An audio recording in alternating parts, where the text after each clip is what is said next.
Friends, welcome to my channel. आज की video में मैं आपको बताने वाली हूँ कि एग्ज़ाम को लेकर मेरी स्ट्रैटेजी क्या रहने वाली है। देखिए, मैं भी आप ही की तरह हाउसवाइफ हूँ, साथ ही साथ मदर भी हूँ और इन सभी चीज़ों को मुझे साथ में लेकर चलना है। घर भी देखना है, बेबी भी देखना है और एग्ज़ाम भी देखना है कि मैं एग्ज़ाम क्रैक कर लूँ। तो फ्रेंड्स देखिए, हमारा सबसे पहला जो काम होने वाला है, वो यही होने वाला है कि हमें डिमोटिवेट नहीं रहना, जो मैं हर वीडियो में बोलती हूँ। दूसरी बात ये कि हमें ये नहीं देखना है कि दूसरा कितना पढ़ाई कर पा रहा है। क्योंकि सबकी कंडीशन अलग है, सबके हालात अलग हैं और सबका जो पढ़ने का तरीका है वो भी अलग है। तो फ्रेंड्स, ये 2 बातें तो हमें ध्यान रखनी ही रखनी है। अब बात ये आती है कि हम घर का काम और बच्चे के साथ एग्ज़ाम की तैयारी कैसे करें। तो फ्रेंड्स देखिए, थकान तो होती है, आप मेरे व्लॉग्स में देख सकते हैं कि मैं भी घर का काम करके थक जाती हूँ, लेकिन उसके बावजूद भी पढ़ाई तो करनी ही है। तो बस मन में ये ठान लीजिए कि हमें पढ़ाई करनी है, चाहे कुछ भी हो जाए। और अब तो हमारे पास एक गोल भी आ गया है कि हमारा 21 से लेके 28 फरवरी तक पेपर हो जाएगा। बस तो ये समझ लीजिए, ये हमारा डिफ़िकल्ट टाइम भी है और गोल्डन पीरियड भी है। इसमें अगर हम जितनी मेहनत कर लेंगे तो उसका रिज़ल्ट हमें अच्छा ही मिलेगा। और फ्रेंड्स, हमें बस इस टाइम पर मेहनत करनी है, बाकी चीज़ों के बारे में नहीं सोचना। बस ये सोचना है, अगर सिलेक्शन हो गया तो आगे आने वाली ज़िंदगी कैसी होगी। तो देखिए फ्रेंड्स, इन बातों को हमें हमेशा याद रखना है। अब बात करते हैं कि हमें अपनी स्ट्रैटेजी क्या बनानी है, किस तरीके से बनानी है। देखिए, थकान वाले पॉइंट को भूल जाइए कि हम थक जाते हैं घर का काम कर कर। ठीक है, इट विल बी ओके, सबको होती है। बट अगर आपके सपने बड़े हैं तो आपको नींद नहीं आने वाली है। मेरे से काफ़ी लोग पूछते हैं कि आपको थकान नहीं होती? सीरियसली मुझे भी होती है थकान। बट ना, मेरे दिमाग में ना एक चीज़ चलती रहती है कि आज मेरी ये वाली क्लास कंप्लीट नहीं हुई है, इतना सिलेबस कंप्लीट नहीं हुआ है, तो मुझे नींद नहीं आती, मैं बस करवटें बदलती रहती हूँ। तो इससे बेटर मुझे यही लगता है कि मैं पढ़ लूँ, एटलीस्ट मुझे नींद तो अच्छी आएगी। तो बस आप भी अपने मन में ये ठान लीजिए कि मुझे तब तक नहीं सोना है जब तक मैं इतना कंप्लीट नहीं कर लेती हूँ। अब बात करते हैं टाइम टेबल की। तो देखिए फ्रेंड्स, टाइम टेबल हमें टाइम के अकॉर्डिंग नहीं बनाना है। हमें जो टाइम टेबल बनाना है वो इस तरीके से बनाना है कि हमें कितना कंटेंट डेली कवर करना है, तभी हम सिलेबस भी कंप्लीट कर पाएँगे। और हाँ, अभी हम सिलेबस कंप्लीशन पे फ़ोकस नहीं करेंगे, अभी हम इस बात पे फ़ोकस करने वाले हैं कि जितना हम करने वाले हैं, उतना अच्छे से करें, ठीक है? क्योंकि एग्ज़ाम में क्या होगा, अगर क्वेश्चन उसी में से आ रहा है जितना आप प्रिपेयर करके गए हैं और उसे अटेम्प्ट नहीं कर पा रहे हैं, तो फ्रस्ट्रेशन हो जाएगी कि मतलब पढ़ा हुआ था और फिर भी नहीं हो रहा। और मेरे साथ ऐसा कई बार हो चुका है। इसलिए मैं आपसे बोल रही हूँ कि रिवीजन तो करनी ही करनी है। अब 2-3 बातों का खास ध्यान रखना है। पहला तो ये कि हमें डेली एक मॉक टेस्ट अटेम्प्ट करना है। ठीक है फ्रेंड्स, क्योंकि मॉक टेस्ट अटेम्प्ट करने से आइडिया हो जाएगा, साथ ही साथ पेपर कितने टाइम में हमें अटेम्प्ट करना है इसका भी आइडिया हो जाएगा।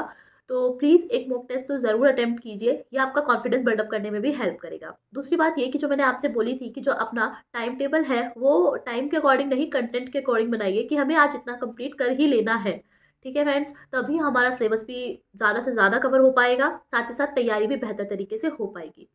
नाउ फ्रेंड्स, अब बात करते हैं कि नहीं हो पा रहा है मैनेज कि हम घर भी सँभालें, बेबी भी सँभालें और पढ़ाई भी करें। तो देखिए फ्रेंड्स, जिनके हस्बैंड सपोर्टिव हैं या फिर जिनके इन-लॉ सपोर्टिव हैं, तो आप थोड़े दिन के लिए बोलिए कि अब तो एग्ज़ाम डेट भी आ गई है कि हमें 1 महीने के लिए अपने घर जाना है, ताकि हम अच्छे तरीके से पढ़ाई कर पाएँ। तो प्लीज़ ये थोड़ी-सी कोशिश कीजिए, अगर आप कन्विंस कर पाती हैं तो इट विल बी बेटर। मैं भी देखती हूँ, अगर मुझे घर जाने की ज़रूरत पड़ी तो मैं भी घर जाऊँगी। तो फ्रेंड्स, पहली बात तो ये है कि कन्विंस कर लीजिए, क्योंकि अगर हमारे एग्ज़ाम डेट नहीं आती तो कन्विंस करना मुश्किल हो जाता है। इन-लॉज़ को भी लगता है पता नहीं कब तक के लिए जाएगी। लेकिन अब तो हमारा गोल हमारे सामने है, तो कन्विंस करने की कोशिश कीजिए ताकि आपको ज़्यादा से ज़्यादा टाइम मिल पाए पढ़ने के लिए। अब बात करते हैं फ्रेंड्स कि जो मैंने आपको एक बात बताई थी अपनी वीडियो में कि आपको एक मोटा रजिस्टर तो मेंटेन करना ही करना है। जितने भी मॉक टेस्ट आप अटेम्प्ट कर रहे हैं, उसमें जो डिफ़िकल्ट क्वेश्चंस आ रहे हैं, उनको भी उसी रजिस्टर में नोट कर लीजिए। रिवीजन के टाइम पर बहुत ज़्यादा काम आएँगे। एंड फ्रेंड्स, सबसे ज़्यादा आपको जो फ़ोकस करना है, वो अभी पेडागोजी पे करना है। जितना चाहे उतना प्रैक्टिस करिए, जितना भी टाइम मिल रहा है आपको। घर का काम करते वक़्त भी आप वीडियो सुन सकते हैं, जैसे कि मैंने आपको बोला था, क्योंकि सुनने से क्या होता है, हमारा जो माइंड होता है बार-बार किसी एक चीज़ को सुनता है ना, कहीं न कहीं वो हमारे अनकॉन्शियस माइंड में बैठ जाता है और जब पेपर में वो क्वेश्चन आएगा तो हमें याद ज़रूर आ जाएगा। अब बात करते हैं करंट अफ़ेयर्स की, जिसे मैंने अभी तक छोड़ रखा था। करंट अफ़ेयर्स मैं नहीं पढ़ रही थी, लेकिन अब से मैं करंट अफ़ेयर्स डेली पढ़ने वाली हूँ, क्योंकि एग्ज़ाम की डेट आ चुकी है और एक आइडिया हो चुका है कि मतलब अब तो करंट अफ़ेयर्स मुझे पढ़ने ही पढ़ने हैं, क्योंकि एक-एक मार्क्स बहुत ही ज़्यादा इम्पोर्टेंट हो जाता है। तो मैं करंट अफ़ेयर्स अजय मंत्रा से ही पढ़ने वाली हूँ। उन्होंने जो अब तक की वीडियोज़ डाल रखी हैं, वो सारी वीडियोज़ उठा के देखने वाली हूँ। मैं कोई भी नोट्स नहीं बनाने वाली करंट अफ़ेयर्स के, बस उनको ट्रिक से याद करने वाली हूँ। जैसे कि मैंने अभी आपको इंग्लिश की वीडियो दिखाई थी कि मैं एंटोनियम, सिनोनिम्स किस तरीके से लर्न करती हूँ, उसी तरीके से मैं करंट अफ़ेयर्स भी लर्न करने वाली हूँ। और कुछ इंपॉर्टेंट करंट अफ़ेयर्स हैं जिनकी लिस्ट मैंने आपको बताई थी, वो मैं सबसे पहले प्रिपेयर करूँगी, उसके बाद मैं अदर वीडियोज़ पर जाऊँगी। बात करते हैं फ्रेंड मैथ्स की। तो देखिए, मैथ्स में सबसे पहले बेसिक क्लियर अगर आपका हो गया है तो इट विल बी बेटर।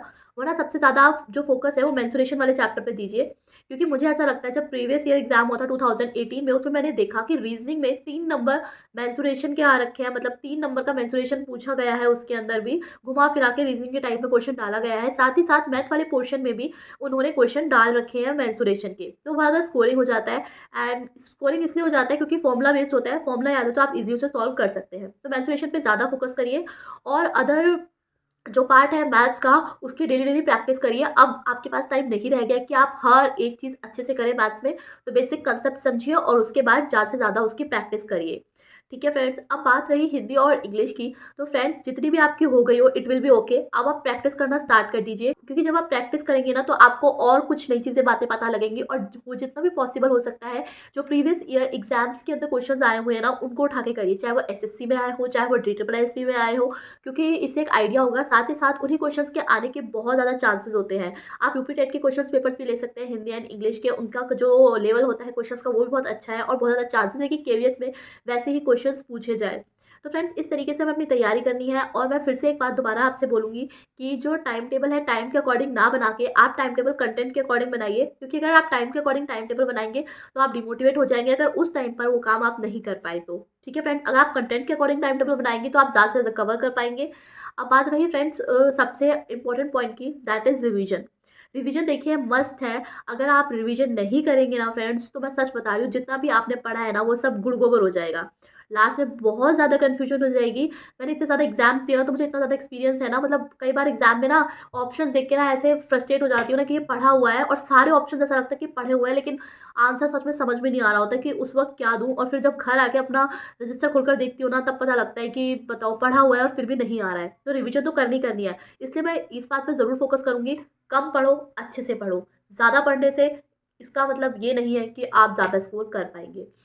अब फ्रेंड्स बात रही टाइम मैनेजमेंट की, मॉक टेस्ट हमें अटेम्प्ट करना ही करना है, जैसे कि मैंने आपको बताया था, क्योंकि इससे हमारा टाइम मैनेजमेंट है वो बहुत अच्छा हो जाएगा। हमें पता लग जाएगा कि हमें मैथ्स में कितना टाइम देना है जब हम रियल में पेपर अटेम्प्ट करेंगे, हमें हिंदी में कितना टाइम देना है, पेडागोजी में कितना टाइम देना है, रीजनिंग में, कंप्यूटर में कितना टाइम देना है। तो इस तरीके से हम अपनी तैयारी कर सकते हैं। एंड फ्रेंड्स जिस भी टाइम आपको सुटेबल लगता है आप उस टाइम पढ़ने की कोशिश कीजिए। औरों को देख के मत करिए कि वो रात को पढ़ रहा है तो रात को पढ़ाई अच्छी होती है, वो दिन में पढ़ रहा है तो दिन में पढ़ाई अच्छी होती है। नहीं, क्योंकि ये आपका टाइम है, आपकी स्ट्रैटेजी है, अपने अकॉर्डिंग टाइम निकालिए, बट टाइम निकालिए ज़रूर। ठीक है, ऐसा ना हो कि नहीं हम कर ही नहीं पा रहे और ये सोचकर आप अपनी पढ़ाई को साइड में रख दीजिए। अब तो हमारा ना गोल भी फिक्स है, बस ये माइंड में याद रखिए कि हमारा जो गोल है वो फिक्स, मतलब हमारा 28 तारीख तक पेपर हो ही जाएगा। और सबसे अच्छा जो बेनिफिट हमें मिलने वाला है वो ये कि जो अदर पेपर्स हैं केवीएस के, जैसे कि पीजीटी के, टीजीटी के, प्रिंसिपल के, वाइस प्रिंसिपल के, वो हमसे पहले होने वाले हैं। तो हमें एक आइडिया मिल जाएगा कि पेपर कैसा आ रहा है, जो जनरल पेपर है, हिंदी इंग्लिश कैसी आ रही है, कैसे क्वेश्चंस पूछे जा रहे हैं, इवन करंट अफेयर्स का भी हमें आइडिया होने वाला है कि किस तरीके के करंट अफेयर्स पूछे जा रहे हैं, कंप्यूटर के क्वेश्चंस कैसे आ रहे हैं, रीजनिंग के क्वेश्चंस कैसे आ रहे हैं। पैडागोजी का शायद हमें तो आइडिया नहीं मिलेगा, हाँ टीजीटी से हमें इनफ आइडिया मिल जाएगा कि किस टाइप के क्वेश्चंस पूछे जा रहे हैं।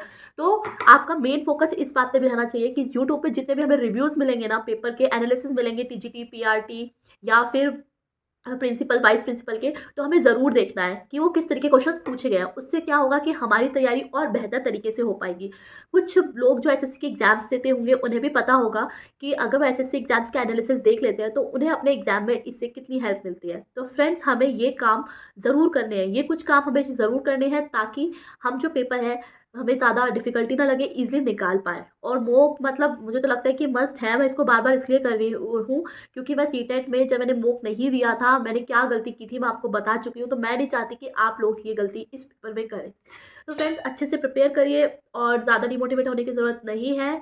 बस ये सोचिए कि हमारा जो गोल है हमारे सामने है, 28 तारीख तक एग्ज़ाम हो जाएगा और उस वक़्त तक हमें जी-जान लगा देनी है अपने एग्ज़ाम को निकालने के लिए। तो फ्रेंड्स आज की वीडियो में इतना ही, मिलते हैं हमारी नेक्स्ट वीडियो में। बाय-बाय।